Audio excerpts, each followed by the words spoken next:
Fun fact about Israel, the great city of Tel Aviv used to be one big pile of sand. Shalom, my friends. This is the Kiva Gersh with Israel in 5, where we give you everything Israel in 5 minutes. Please like and subscribe.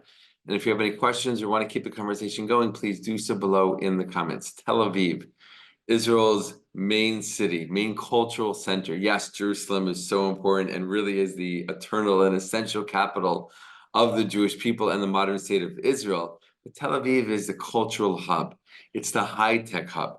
It's where people look to. It's what people think of so often when they think of the modern accomplishments of the modern state of Israel. Hundreds and thousands of people live in and around the modern city of Israel.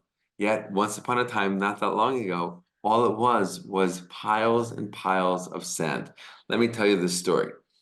We know that the Zionist movement starts in the early 1880s, and Jews are starting to trickle back home, leaving the pogroms of Russia, looking for a new place to live. But not only a new place, they want to return to their original place, to the original home, and rebuild the Jewish people in their ancestral homeland.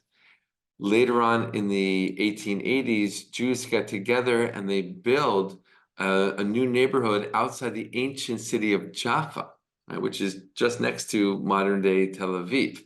Now, at that time, Tel Aviv didn't yet exist. Tel Aviv was a thought that would come eventually. But by the end of the 1880s, they built this first all-Jewish neighborhood of Jaffa outside the city walls. And it was a new idea, it was a new experiment. They called it Neve Tzedek. And it was a beautiful thing. It started off small and started to grow. But eventually, a couple of decades later, in the next big wave of Aliyah, Jews returning home, leaving the lands that were just oppressing them and were filled with so much anti-Semitism. In 1909, a group of Jews got together on the sand dunes outside of Jaffa, outside of Neve Tzedek. And they said, you know what? We want to build an entirely new thing, not just an all-Jewish neighborhood, but we want to build an all-Jewish city. We want to build something new that hasn't been seen yet. We want to build a cultural center for the Jewish people that represents so much of the visions and the values of the growing Zionist movement. And that's exactly what they did. You can actually see a beautiful picture of about 48 families being represented, standing on the sand dunes, right, and choosing their lots in 1909. That was about 5 years into the second wave of Aliyah.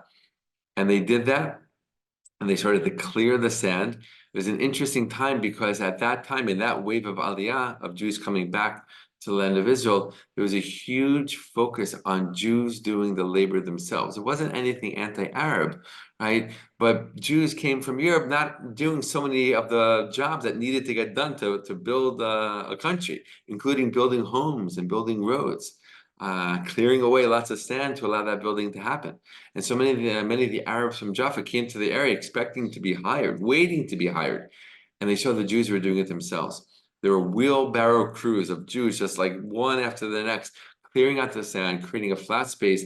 And they laid the foundation, literally, for Tel Aviv. At first, they built 5 streets, about 48 family homes, small but really nice and modern for those times. And this was the beginning of Tel Aviv, a small, quaint little town with still kind of like sandy streets that people walked on.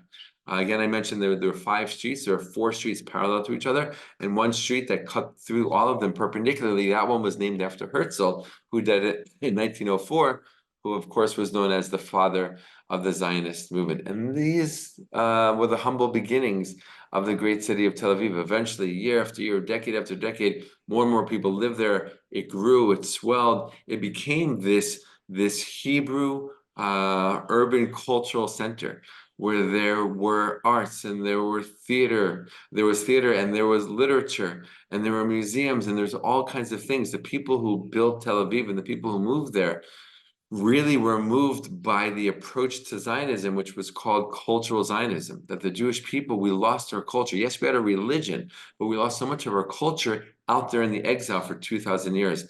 And in order to come back in a strong way, before we have a political entity, right, an independent country, we need to regain our Jewish culture. We need to rebuild ourselves culturally. And that's exactly what they did. It was an incredible thing to witness, an incredible thing to learn about. That again, they rebuilt Hebrew theater in Hebrew. Hebrew literature just wasn't happening at all out there in the exile in the Jewish diaspora. And the people who were leading this movement specifically were doing it in Tel Aviv and attracted more and more people. And that's why today, Tel Aviv really is the cultural hub of the modern state of Israel, with incredible theater and music and literature and artwork happening. You can spend all day, many days, walking around, experiencing and enjoying all of these things. And of course, today, on top of all of that, and on top of the cultural hub that Tel Aviv became, it became also the high-tech hub, right? Which is the natural next step, so to speak. That, looking for something new, different, creative, right? Using those creative juices to bring something new into the world and to help the world. And so many of the Israeli startups that get created, that get formed, are really about solving a specific problem in the world, both for Israel and the entire world. And that really is the spirit of Tel Aviv. It literally started on piles and piles of sand. And if they didn't move that sand in 1909, back then, we wouldn't have what Tel Aviv is today.